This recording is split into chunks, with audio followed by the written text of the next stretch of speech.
제가 행복합니다. 그렇게 한번 서로 보면서 인사하면 좋겠습니다.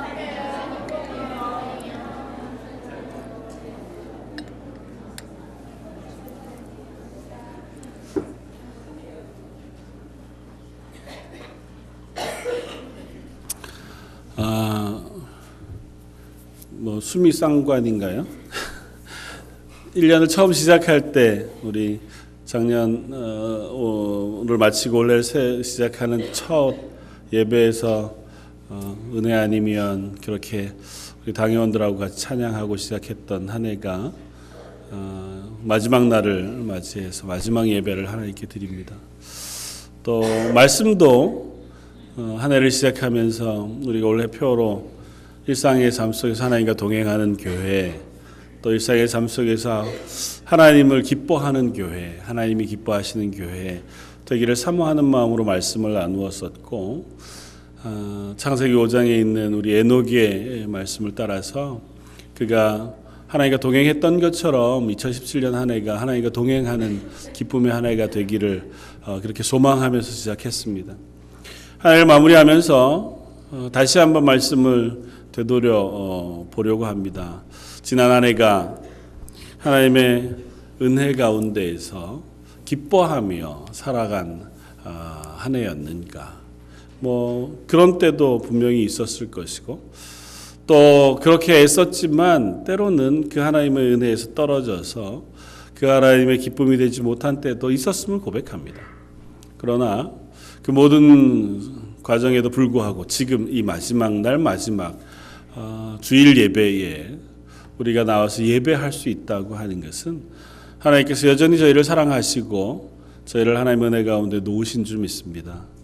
여러분들의 걸음이 어떤 이유에서건 예배의 자리에 서셨을 때에 하나님께서 기뻐하시는 그 기쁨으로 여러분들 바라보실 줄 믿고, 여러분들 바라보시면서 흐뭇하게 웃으시면서 그래 잘 왔다, 수고했다 말씀하시고 또 새로운 소망을 저와 여러분들에게 허락해 주실 줄 믿습니다.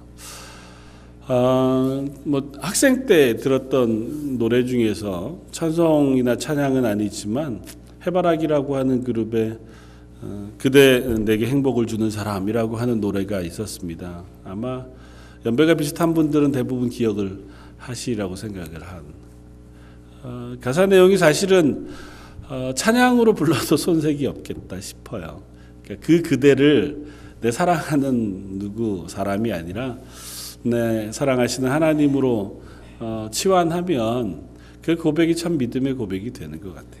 내가 가는 길이 험하고 멀지라도 그대가 함께 간다면 난 좋겠다.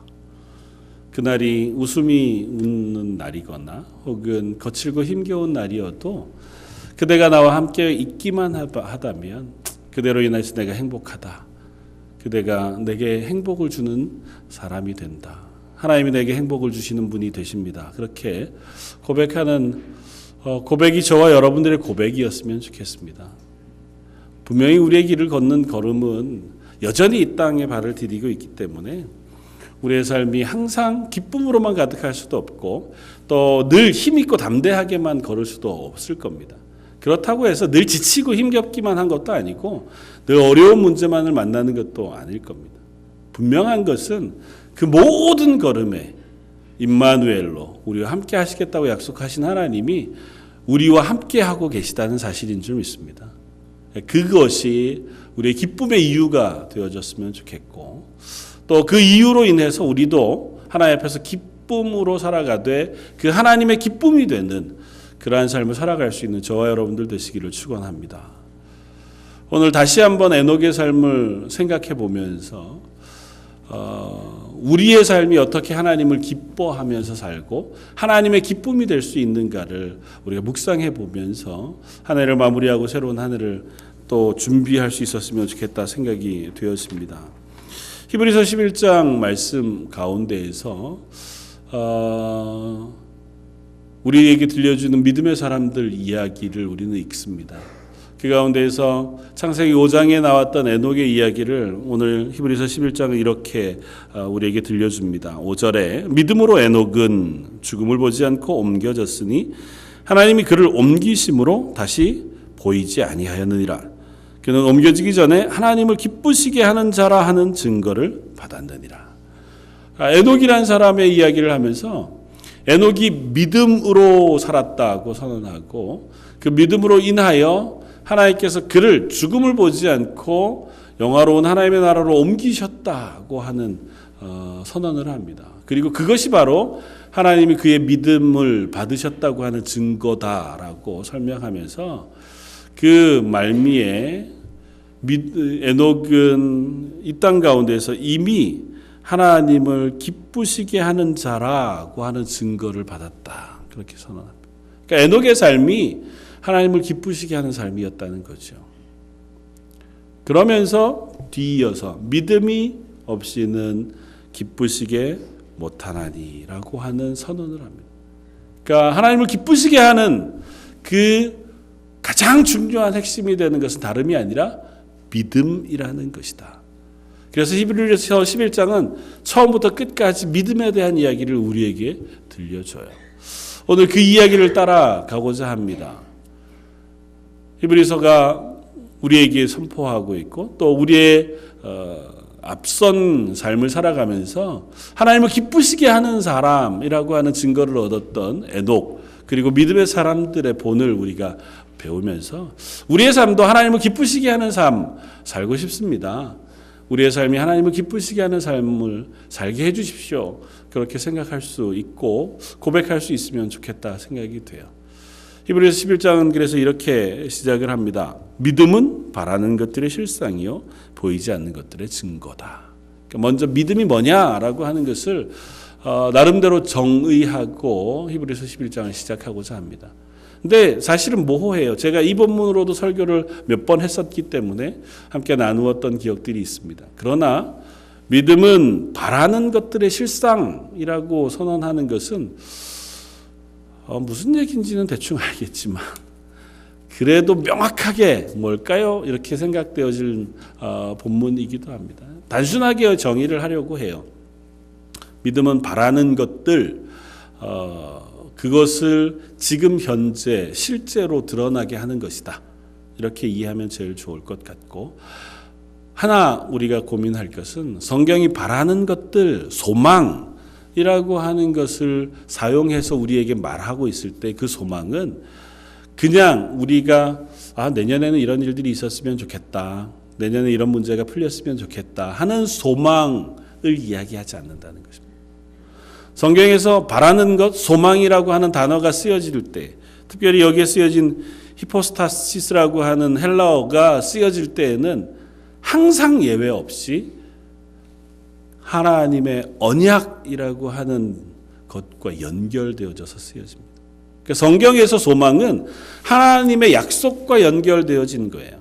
그러니까 개인적인 소망, 개인적인 어떤 기대, 어떤 것을 바라는 마음, 물론 그것도 소망이죠. 그러나 성경에서 소망이라고 얘기할 때, 바라는 것이라고 표현할 때 대부분은 하나님이 약속하신 것을 소망으로 바라보는 것을 의미해요.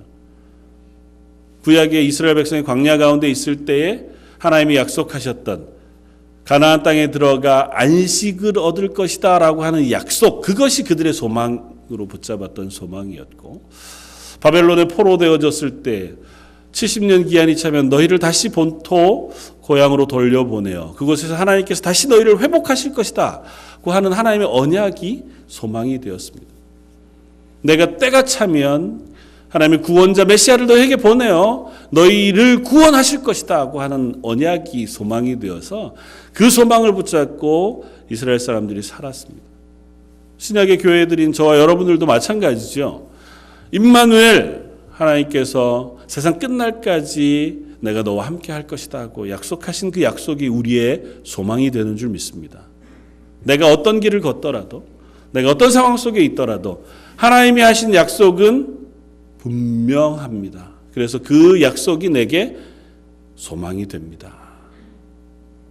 또 우리를 구원하신 하나님께서 우리를 새롭게 하시고 하나님의 사람으로, 하나님의 자녀로 삼으셔서 이 세상 끝날 그때에 우리를 영화롭게 변화시키시고 하나님의 나라의 영원한 생명으로 인도해 드리실 것이라고 하신 약속, 그것이 우리의 소망이 되어서 내가 오늘을 살아갈 때 그래도 담대하게 믿음으로 하나님 앞에서 그 걸음을 걸을 수 있게 하는 줄 믿습니다. 저 여러분들에게 그런 하나님의 언약의 소망이 우리들을 살아가게 하는 힘이 되어지고 또 그 소망이 우리 삶 속에 실제가 되어지는 저와 여러분들이 되시길 바랍니다. 믿음은 그 소망이 내 삶 속에 실제가 되는 것이다고 얘기합니다. 그건 다른 표현으로는 그 소망이 내 삶에 그대로 주어질 것인 것을 믿고 그것에 의지해서 현재의 삶을 살아가는 것이 믿음이라는 거죠. 사실은 소망은 보이지 않습니다. 하나님의 약속은 미래의 일이잖아요. 하나님이 우리에게 하신 약속도 지금 당장 내가 확인할 길이 잘 없습니다. 그것이 눈에 딱 보이는 증거로 우리들에게 드러난다고 하면 너무 좋겠는데 사실은 잘 그렇지 않아요. 하나님이 날 구원하셨습니다. 그것이 우리들에게 주어지면 갑자기 얼굴이 싹 변한다든지 피부톤이 한 톤 더 밝아진다던가 아니면 훨씬 더 웃음이 많아진다거나 성격이 너무 갑자기 유순해진다. 그래서 보기만 해도 저 사람 구원받았구나. 그런 게 딱 보이면 좋겠는데 많이들 그러시지만 안 그런 분들도 참 많더란 말이죠. 저희들이 구원받아서 그게 증거로 확 드러나지 않아요. 하나님 날 사랑하십니다 하고 하는 그 사실을 내가 붙잡아도 그게 내 실제의 삶에서 바로바로 확인되어지지 않습니다. 그럼에도 불구하고 그 약속이 내 삶에 주어질 것인 것을 믿는 믿음으로 그것에 의지해서 살아가는 것을 믿음이라고 얘기한다는 거죠. 내가 걷는 이 길이 지치고 힘겨워도 내 앞에 닥쳐진 그 길들을 내가 어떻게 헤쳐나갈지 몰라도 하나님이 임마누엘로 나와 함께 하시겠다고 약속하셨으니 하나님 제가 이 길을 그래도 한번 힘있게 걸어가겠습니다. 그것이 믿음이라는 거죠.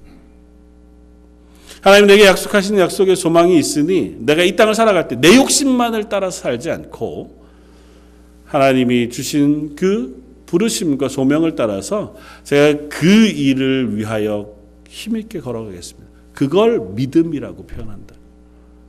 믿음은 바라는 소망, 그것들을 실제로 살아가는 삶, 그것이 바로 믿음입니다. 그리고 또 하나, 한 걸음 더 나아가서 보이지 않는 것들의 증거다, 그렇게 이야기해요. 같은 맥락에서 그렇게 이해할 수 있는 것 같습니다. 보이지 않는 것, 그건 아마 하나님의 약속, 하나님의 말씀, 그것과 연관하면 쉽게 이해가 되어지는 것 같아요. 하나님이 약속하셨습니다. 그리고 하나님 우리에게 은혜를 허락하시고 말씀을 우리에게 들려주셨습니다. 그럼에도 불구하고 그게 우리 눈에 잘 보이지 않습니다.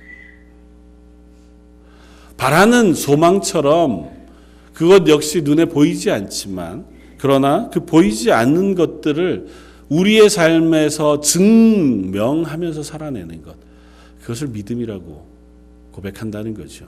그래서 2절은 이렇게 우리에게 알려줍니다. 선진들이 이로써 증거를 얻었느니라. 히브리서 11장에 나오는 숱한 믿음의 사람들이 자기의 삶을 통해서 그걸 증거했다는 겁니다.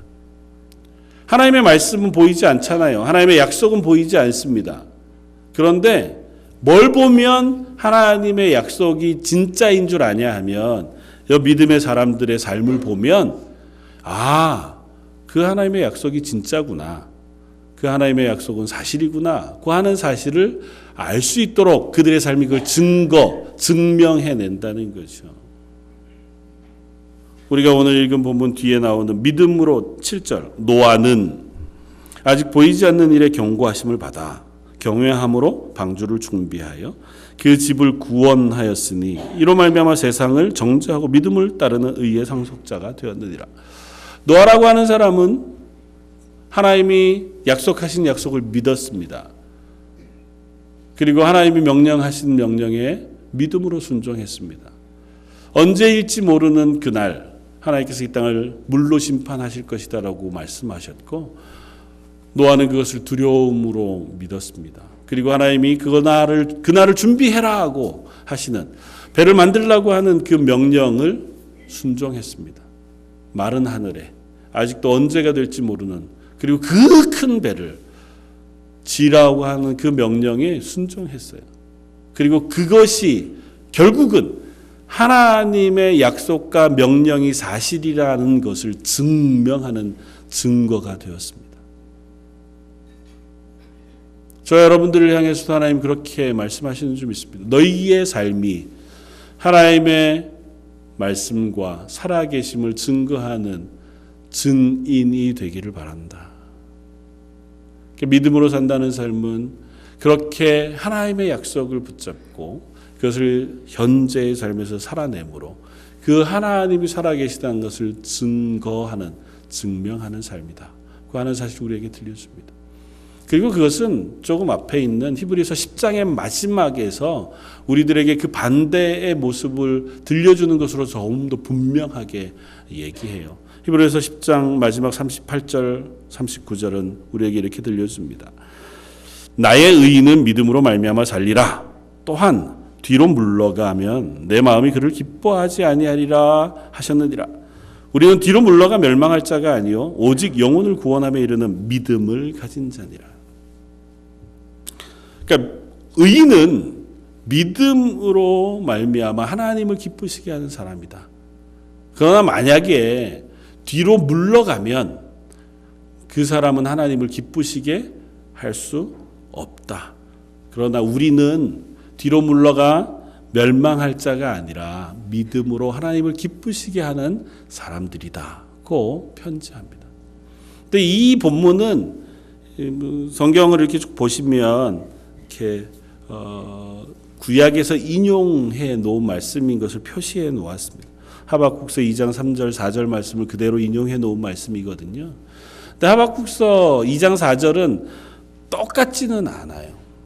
하박국서 2장 4절은 우리들에게 이 말씀을 이렇게 들려줍니다. 보라, 그의 마음은 교만하며 그 속에는 정직하지 못하나 의인은 그의 믿음으로 말미암아 살리라. 이 히브리어 본문을 헬라어로 번역하면서 히브리서 10장은 이렇게 번역했습니다. 나의 의인은 믿음으로 말미암아 살리라. 먼저 얘기하고 그 뒤에 또한 뒤로 물러가면 그 마음이 그를 기뻐하지 아니하리라. 이렇게 번역했어요. 하박국서는 뭐라고 썼다고요? 그의 마음은 교만하며 그 속에는 정직하지 못하나. 그것을 뒤로 물러가면 이렇게 번역했다고요. 단어가 거의 같은 단어입니다. 그러니까 여기 뒤로 물러가면이라고 표현한 단어는 하박국서에서는 그의 마음이 교만하며라고 번역되어져 있는 단어와 같은 단어예요. 교만하다는 이 단어는 부풀어 오르다 이런 뜻으로 쓰이는 단어입니다. 그러니까 이 두 가지를 통해서 우리는 이 말씀을 유추해 볼 수 있는 건 이것입니다. 믿음으로 사는 사람은 하나님을 기쁘시게 하지만 믿음을 놓고 뒤로 물러가는 사람, 그 사람은 하나님을 기쁘시게 할 수 없다. 근데 그건 어떤 마음이냐 하면 하박국서의 표현을 빌면 교만한 마음, 정직하지 못한 마음이다. 믿음을 놓고 뒤로 물러가는데 왜 교만할까요? 믿음은 뭐라고요? 하나님이 계시다는 사실을 믿는 겁니다. 그런데 그 사실을 놓고 뒤로 물러간다는 얘기는 뭐냐 하면 그 하나님 살아계시다는 걸 내가 인정하지 않는 거예요. 그리고 그걸 내 삶 속에서 확인하지 않는 겁니다. 그러니까 하나님 없으니까 그 다음엔 누가 주인이 돼요? 내가 주인이 되는 겁니다. 이 삶을 살아가는 주인이 나다. 그래서 내 뜻대로 내 마음대로 살아가는 삶을 하박국서는 마음이 교만하다고 표현해요. 또 하나 하나님 살아계시다고 믿지 않으니까 그것을 내가 인정하지 않으니까 어떻게 되냐면 정직하지 않게 돼요. 하나님이 내 삶을 지켜보고 계시다고 믿으면 우리가 그 하나님 때문에라도 내 삶을 조심합니다. 그런데 그게 사라지고 나면 내 삶을 조심하게 할 그 힘이 사라지고 마는 거죠. 나 스스로만 그걸 조심하면 돼요. 그러니까 내가 허용하고 내가 기대하면 내가 얼마든지 정직하지 않고도 살 수 있게 되어진다는 겁니다. 물론 이것이 전부는 아니지만, 그러니까 여기에서 표현하는 믿음이라고 하는 건 다른 게 아니에요. 하나님을 살아계시다고 인정하고 그 인정하는 믿음이 내 삶 속에서 확인되는 삶이에요. 그래서 뒤이어 에녹의 삶을 이야기하는 그 삶 가운데에 6절은 우리에게 이 말씀을 들렸습니다. 믿음이 없이는 하나님을 기쁘시게 하지 못하나니 하나님께 나아가는 자는 반드시 그가 계신 것과 또한 그가 자기를 찾는 자들에게 상 주시는 이심을 믿어야 할지니라. 그러니까 하나님을 기쁘시게 하기 위해서는 뭐가 있어야 된다고요? 믿음이 있어야 된다고요. 그리고 그 믿음은 다 여러 설명할 수 있지만 딱 두 가지로 이브리서 11장은 설명해요. 첫 번째는 뭐라고요? 하나님께 나아가는 자는 하나님이 계신 것을 믿어야 한다는 것입니다. 믿음은 다른 게 아니다. 첫 번째, 하나님이 살아계시다는 것을 믿는 것이다. 그러나 그 전에 붙어있는 이야기를 우리가 생각해 볼 필요가 있어요. 하나님께 나아가는 자는. 믿음을 가지고 산다는 것은 하나님께 나아가는 삶을 살아가는 것인 줄 압니다. 하나님께 나아간다는 건 어떤 거냐 하면 이스라엘 백성에게 하나님께서 언약하시면서 나는 너희 하나님이 되고 너희는 내 백성이 될 것이다. 그것에 대한 고백을 어떻게 받기를 원하셨냐 하면 너희가 정한 때에 정한 장소에서 정한 방법으로 하나님의 얼굴을 배울 것을 명령하셨어요. 그러니까 성전에 올라가서 하나님 앞에 제사하면서 하나님의 얼굴을 본다고 표현해요. 그게 하나님께 나아가는 겁니다. 저 여러분들에게는 그게 뭘까요? 예배하는 것입니다. 예배는 그래서 살아계신 하나님 앞에 나아가는 것입니다. 예배한다고 하는 것만으로도 이미 우리는 그 하나님을 믿는 믿음의 고백을 하고 있는 것인 줄 믿습니다. 예배 자리에 나오는 것, 그것이 우리의 믿음의 첫 고백이에요. 기도의 자리에 서는 것, 그것이 우리가 하나님께 드릴 수 있는 믿음의 고백입니다. 하나님 앞에 찬양하는 것, 그것이 우리가 하나님께 드릴 수 있는 믿음의 고백인 줄 믿습니다. 그래서 하나님께 나아가는 것, 그것이 믿음의 첫 고백이긴. 그러나 하나님께 나아가는 것으로만 말씀하지 않고 하나님께 나아가는 자는 하나님이 계시다는 것을 믿어야 한다고 선언합니다. 그건 이스라엘 백성의 실패 속에서 우리가 교훈을 얻습니다. 지난 수요일에 우리가 구약 말씀들을 다 나누다가 마지막 말라기서 말씀을 나누었는데요. 말라기라고 하는 선지자가 활동하던 때는 이스라엘 백성이 바벨론에서 다시 돌아와서 성전을 다시 재건하고 예배를 회복했을 때예요. 그리고 한 100년 정도 시간이 지났을 때 하나님 앞에서 제사를 드렸습니다. 예배도 했고 하나님께 나아가는 그 삶이 회복됐어요. 그랬는데 말라기 선지자를 통해서 하나님 뭐라고 말씀하시냐면 누가 나를 위하여 성전 문을 닫을 자가 있었으면 좋겠다고 말씀하세요. 왜냐하면 너희가 나에게 나오기는 하나 하나님 앞에 그 신실한 예배를 드리지 않기 때문이에요. 그건 다른 말로 하나님이 이 예배를 받으신다는 사실을 그들이 인정하지 않아요. 그냥 내가 제사하는 거예요. 내가 할 수 있는 제사를 그냥 어쩌면 습관처럼 의무처럼 하고 마는 거예요. 그걸 받으시는 하나님이 살아계신 하나님이라는 사실을 고백하지 않는 겁니다. 그러니까 그들이 하나님 앞에 오면서도 뭐 총독 앞에 나아가 드릴 만한 그러면 당장 감옥에 갇히거나 분노를 살 만한 그런 모습으로 그런 재물을 들고 하나님께 나아온다는 겁니다. 야, 그거 니들이 드리는 거 총독한테 한번 드려봐라. 그럼 그게 그 사람이 받겠는가. 그런 것들을 내 앞에 가지고 나오면서도 뭐라고 얘기하냐면 참 번거롭다. 이렇게 번거롭게까지 하나님 앞에 나와서 제사해야 되나. 그렇게 얘기한다는 거예요. 하나님 앞에 예배는 한다고 하지만, 나온다고는 하지만 그 하나님 살아계시다는 사실을 믿지 않습니다. 하나님 그 예배를 안 받으시겠다는 겁니다. 믿음은 하나님 앞에 예배하러 나올 때에 그 하나님이 내 예배를 받으시는 살아계신 하나님이라는 사실을 고백하는 것이라는 겁니다. 사랑하는 성도 여러분, 저와 여러분들의 예배가 살아계신 하나님 앞에 믿음으로 나아가는 예배가 되기를 주님의 이름으로 축원을 드립니다. 많은 분들, 여기 있는 대부분이 다 살아계신 하나님 앞에 우리의 삶을 예배함으로 나오고 계신 줄 믿습니다. 그러나 혹 그 고백이 식어지고 그 하나님에 대한 믿음이 우리 속에 없다면 하나님께서 그 마음을 바꾸시고 그 마음에 하나님 살아계시다고 하는 증거와 선포를 허락해 주시기를 주님의 이름으로 부탁해 드립니다. 하나님께서 하나님께서 그 마음에 그 살아계심을 드러내 주셔야 우리는 비로소 그 하나님 앞에 예배할 수 있어요. 우리가 찾아가기에 참 어렵습니다. 그러나 하나님이 우리를 향해 찾아오시겠다고 말씀하세요. 그 찾아오신 하나님이 우리의 예배를 받으시겠다고 말씀하니까 우리가 그 하나님 앞에 예배할 수 있기를 바랍니다.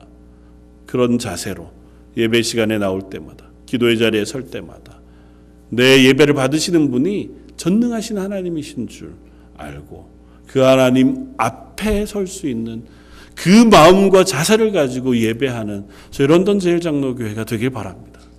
하나님 그 예배를 받으시고 그 예배 드리는 사람을 기뻐하시겠다고 말씀하세요. 그래, 내가 그 예배 드리는 너희, 그 예배하는 너희를 기뻐한다고 말씀하신다.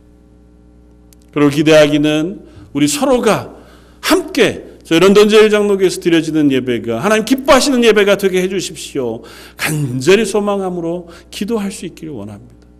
옆 사람의 손을 붙잡고 하나님, 내 사랑하는 이 성도, 내 옆에 있는 이 사람이 살아계신 하나님 앞에 기쁨으로 예배하는 사람 될 수 있게 해주십시오. 그 심령 속에와 제 심령 속에 성령의 충만한 은혜를 부어주셔서 예배 때마다 살아계신 하나님 앞에 예배하는 감격이 저에게 있게 해주십시오. 이것을 믿음이라고 얘기합니다. 그리고 그 믿음을 하나님 기뻐하시겠다는 것입니다. 두 번째는 더 단순합니다. 두 번째는 뭐라고 표현합니까? 반드시 그가 계신 것과 또한 그가 자기를 찾는 자들에게 상 주시는 이심을 믿어야 할지니라. 반드시 그가 계신 것을 믿을 뿐만 아니라 또 자기를 찾는 자에게 상 주시는 이심을 믿어야 할지니라. 이건 무슨 의미일까요? 하나님 앞에 나아가요. 그 하나님이 살아계신 것을 믿습니다. 그분이 상 주신다는 사실을 믿는다는 건 어떤 의미일까요? 하나님 여러분들에게 상 주시는 하나님이신 것을 믿으십니까? 그건 어떤 영향을 우리에게 줄까요? 그 믿음이 내게 있으면 기도하는 것. 조금 더 나아가면 하나님이 내 삶을 지켜보고 주관하시고 계시다는 사실을 믿는 것입니다. 상 주는 사람은요, 상 받을 사람을 그냥 주지 않습니다. 그렇잖아요. 그냥 아무라도 만난 사람마다 다 주는 걸 상이라고 얘기하지 않잖아요. 상은 그 사람의 삶을 살펴보고 그 사람이 행한 것들을 보고 그것이 좋을 때에 주는 것을 상이라고 표현해요. 그러니까 하나님이 우리에게 상 주시는 이신 것을 믿는다는 얘기는 하나님이 나를 주목해 바라보고 계시다는 사실을 믿는 거예요. 내 삶에 생사화 복을 주실 수 있는 전능하신 하나님이시라는 사실을 믿는 것입니다. 하나님이 살아는 계시지만 저 멀리 우리와는 관계없이 높고 높은 보좌 위에 홀로 계시고 우리는 또 우리대로 삶을 살아가다가 나중에 하나님께 가는 게 아니라고요. 내 삶의 모든 것을 아시는 하나님, 내 삶을 다 주목해 바라보시고 내가 하는 말과 행동, 내 모든 것들을 하나하나 세시고 쓰신 바 되신 분이 하나님이시라고요. 물론 긍휼하시고 오래 참으시죠. 다 이해하시죠. 그러나 분명한 건 그렇다고 해서 하나님이 우리의 삶을 외면하시지 않는다고요. 관심 없어 하시지 않는다고요. 우리의 삶을 바라보신다고요. 그리고는 우리 삶 속에 믿음을 보시고 그 믿음을 축복하시고 상 주시는 하나님이시라고. 저 여러분들에게 이것이 격려가 되기를 원합니다.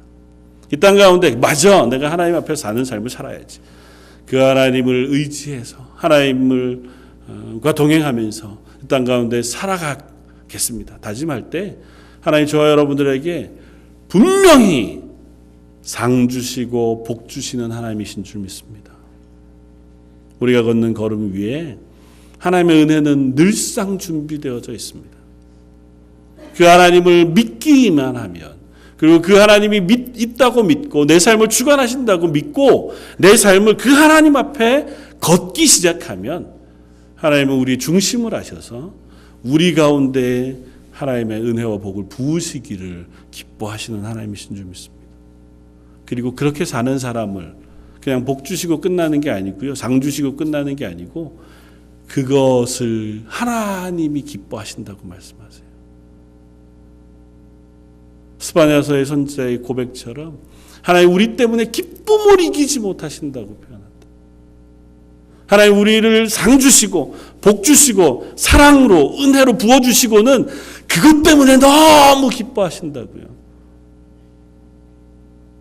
저희를 복 주시고 싶으셔서 하나님 준비하고 계시다고 말씀하세요. 우리가 그분을 믿기만 하면, 그 하나님을 의지하기만 하면, 그 하나님이 내게 복 주시는 분이신 줄 알아서 그 하나님 앞에서의 삶을 우리가 걷기만 하면 그 하나님 우리에게 그 은혜를 부으시는 줄 믿습니다. 히브리서 11장은 그렇게 산 사람들의 이야기들을 우리에게 들려줍니다. 한 사람 한 사람 그들의 삶 가운데서 그들이 어떻게 하나님이 살아계신 것과 그들에게 약속하신 것대로 복을 주시는 것인 것을 믿으면서 그 걸음을 걸었는지, 그리고 그 걸음 끝에 하나님이 어떻게 그들을 복 주셨는지를 우리에게 들려줘요. 에녹은 어떻게 이야기합니까? 5절, 믿음으로 에녹은 죽음을 보지 않았다고 얘기합니다. 죽음을 보지 않고 옮겨졌으니 하나님이 그를 옮기셨으니 그가 다시는 보이지 아니했다. 하나님이 에녹을 기뻐하셨습니다. 그리고 그 기뻐하심의 상으로, 증거로 그를 옮기셨어요. 죽음을 보지 않고. 죽음을 보지 않고 옮긴다는 건 하나 전제 조건이 필요합니다. 우리는 육신이 썩어져가는 육신이잖아요. 썩는 육신이 하나님 계신 곳으로 옮겨갈 수는 없습니다. 그렇죠. 하나님 계신 곳이 어디인지는 우리가 지금 정확히 몰라요. 부활하신 예수님이 계신 데겠죠. 그곳에 아마 에녹도 있을 것이고 엘리야도 있을 것인데, 에녹이 지금 우리가 사는 이 몸을 가지고 거기 갔다면 물론 뭐 하나님 은혜로 보존하실 수는 있겠지만 그 썩을 육체가 거기에 있을 수는 없잖아요. 그럼 어떤 전제 조건이 있을까요? 하나님 옮기시기 전에 에녹을 영화롭게 만드셨을 것입니다. 예수님 부활하셨을 때에 영화로운 몸으로 변모되셨던 것처럼 에녹을 하나님 옮겨가시기 전에 그를 영화롭게 바꾸셔서 하나님의 나라로 옮기셨을 것이라. 그것을 상이라고 표현합니다. 고린도전서 15장 51절 이하는 이렇게 얘기합니다. 보라, 내가 너희에게 비밀을 말하노니 우리가 다 잠잘 것이 아니요 마지막 나팔의 순식간에 호련히 다 변화되리니 나팔 소리가 나며 죽은 자들이 썩지 아니할 것으로 다시 살아나고 우리도 변화되리라. 이 썩을 것이 반드시 썩지 아니할 것을 입겠고 이 죽을 것이 죽지 아니함을 입으리로다. 에녹이 그랬던 것처럼 저와 여러분들에게도 하나님 그 약속을 주신 줄 믿습니다.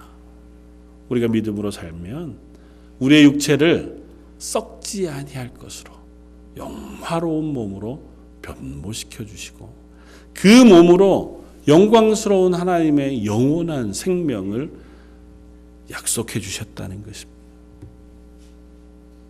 그리고 그 사람들은 히브리서 11장 마지막은 이렇게 선언합니다.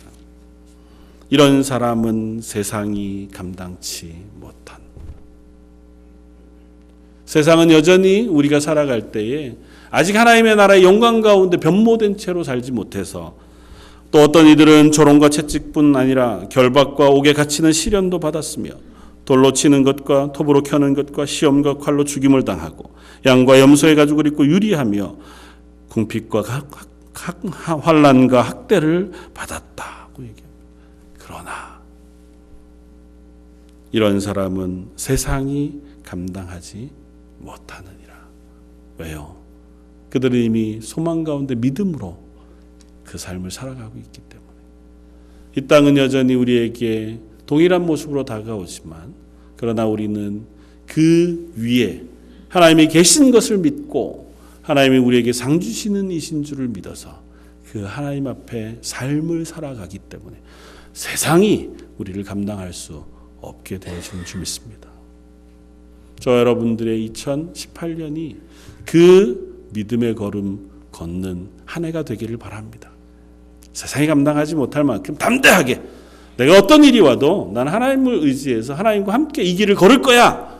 그렇게 용기 있게 도전하고 다짐하는 여러분들과 제가 되었으면 좋겠고, 그렇게 서로를 위해서 우리 런던 제일장로교회가 저 형합으로부터 우리 주일학교, EM 또 KM 어른들과 어르신들까지 모두 다 하나도 변하지 않고 하나님의 그 구원하심 은혜 그것을 붙잡고 그리고 그 믿음 가운데 이 길을 걷게 해 주십시오. 그렇게 함께 손잡고 걸어갈 수 있는 저와 여러분들 되시기를 주님의 이름으로 축원을 드립니다. 마지막으로 한 감동적인 이야기를 하나만 하고 마칠까 합니다. 혹시 뉴욕을 여행하신 분들 중에는 뉴욕으로 뉴저지에서 오가는 무료 페리가 있어요. 그 페리가 떠나는 섬이 스탠튼 아일랜드라고 하는 데인데요. 그 스탠튼 아일랜드에 PS22라고 하는 초등학교가, 그거 아마 초등학교 퍼블릭 스쿨 22 뭐 이런가 보죠. 그러니까 초등학교 이름이 PS22예요. 근데 그 학교에 합창단이 하나 있는데 그 합창단 이야기가 꽤 인터넷에 유명하게 나뉘어지고 있습니다. 다민족으로 구성되어진 학교여서 정말 다양한 그리고 조금은 가난한 학생들이 많이 모여 있고 뭐 보기에는 뭐 그레이드 한 1, 2, 3, 4 그래서 한 5개 정도 그러니까 아주 어린 아이들로 구성된 합창단이 그 합창단이 꽤 여러 곳에서 많은 공연도 하고 하는 일들을 했는데 언제인지 모르겠지만 그 합창단이 그 학교 선생님을 위해서 노래하는 노래가 유튜브에 올라온 것을 제가 보았습니다. 그 학교 가운데 아드리아나 로페즈라고 하는 여자 선생님이 한 분 계신데 아주 아이들을 많이 사랑하는 선생님이었나 봐요. 선생님이 아이들을 위해서 일찍 출근하고 늦게까지 있으면서 아이들을 돌봐주고 그 아이들에게 사랑으로 보살펴주던 선생님이었는데 그 유방암이 찾아왔고 또 그게 결국은 전이가 돼서 온몸으로 퍼지게 돼서 이제 항암 치료를 하는 상황이 됐습니다. 근데 그럼에도 불구하고 학교에 계속 나와서 아이들을 사랑하고 품어주고 자기의 교직의 길들을 열심히 걷는 중이었어요. 그러니까 그것 때문에 이 합창단을 지휘하고 있던 브라이언버그라고 하는 남자 선생님이 이 선생님을 한번 좀 격려하고 사랑을 표현하고 싶다는 마음을 가졌어요. 그래서 합창단 아이들하고 열심히 연습을 해서 선생님을 합창단 연습실로 불러서 앉혀놓고 노래하는 노래 장면이 이제 인터넷에 올라와 있습니다. 아마 원래 있었던 노래인가 봐요. I'm gonna love you through it라고 하는 노래인데 아마 가사를 다 바꾼 것 같아요. 가사를 바꿔서 노래하는데 그 가사 내용이 저는 그걸 보면서 하나님이 우리에게 하시는 말씀처럼 들렸습니다. 가사가 이렇습니다. 선생님이 두려워한다는 것을 압니다. 우리도 그러니까요. 그러나 약속합니다. 선생님은 절대 혼자가 아닐 겁니다. 선생님이 약해진다면 그러면 우리가 강해질게요. 선생님이 포기하면 우리가 잡아드릴게요. 선생님이 눈물을 흘린다면 맹세코 그 눈물이 마를 때까지 곁에 서 있을게요. 그녀는 말했죠. 내가 더 이상 해낼 수 없을지도 모르겠다. 그러나 우리는 목소리를 높여서 노래했습니다. 그래서 우리의 사랑이 있는 거라고. 한 발짝도 나아갈 수 없다면 제 손을 잡으세요. 우리는 함께 할 수 있습니다. 난 끝까지 당신을 사랑할 거예요. 그 아이들의 그 목소리가 그 선생님에게 용기가 된 것 같아요. 그가 항암 치료하는 1년 동안 계속해서 그 동영상을 또 보고 하면서 용기를 얻었다고. 그리고 결국은 1년 뒤에 그 암이 완치됐다. 그래서 그 학교에 다시 섬기게 됐다는 후속 이야기까지를 제가 인터넷을 통해서 확인했습니다. 하나님 우리를 향해서 그렇게 말씀하시는 줄 압니다. 내가 너 힘들다는 것 안다. 걱정하지 마라. 내가 너와 그래도 함께 있을 것이다. 네가 약해지면 내가 강해질게. 내 능력으로 너와 함께 할 거야. 네가 포기하고 멈추어 서면 그러면 내가 너와 끝까지 같이 할게. 하나님 저와 여러분들을 향해서 네가 눈물을 흘린다면 그 슬픈 상황 속 절망 속에 있다면 내가 맹세코 네 옆에서 그 눈물이 마를 때까지 함께 있어줄 거야. 네가 뭔가를 할 수 없다고 생각하는 그 순간에도 포기하지 마라. 왜냐하면 우리는 함께 할 수 있기 때문에. 내가 너와 함께 있다면 너는 그 일을 감당할 수 있을 것이기 때문에. 난 끝까지 너희를 사랑할 거야. 하나님 저와 여러분들을 향해서 동일한 마음으로 동일한 목소리로 그렇게 말씀하시고 약속하시는 줄 믿습니다. 그 약속을 붙잡고 성경의 동일한 숱한 고백들, 이 가사를 혹시 들으시면서 성경 구절들이 막 이렇게 지나가시지 않나요? 그 하나님 우리를 향해서 해주셨던 약속을 붙잡고 우리도 우리의 길을 담대하게 걸어갈 수 있길 바라고 용기 있게 그 길 가운데서 믿음으로 살아내므로 그 믿음을 하나님이 기뻐하시는 저와 여러분들의 삶 되시기를 주님의 이름으로 축원을 드립니다. 한번 같이 기도하겠습니다. 하나님, 저희와 올 한 해도 함께 해주셔서 감사합니다. 저희의 걸음이 때로는 갈짓자로 오가며 뒤로 물러나 갈 때가 많이 있었지만 그러나 다시 저희를 부르셔서 하나님 앞에 서게 해주시고 하나님 앞에 나올 때에 하나님 계신 것을 믿게 해주시며 하나님이 나에게 상 주시는 이심을 믿음으로 고백할 수 있도록 해주시니 감사합니다. 그 믿음을 기뻐하시겠다고 약속하신 하나님, 이 자리에 예배하는 모든 성도들, 저희 런던 제일장로교에 속한 모든 성도들의 그 2018년이 하나님이 기뻐하시는 삶으로 담대하고 충만한 하루하루가 되게 하여 주옵소서. 오늘 말씀 예수님 이름으로 기도드립니다. 아멘.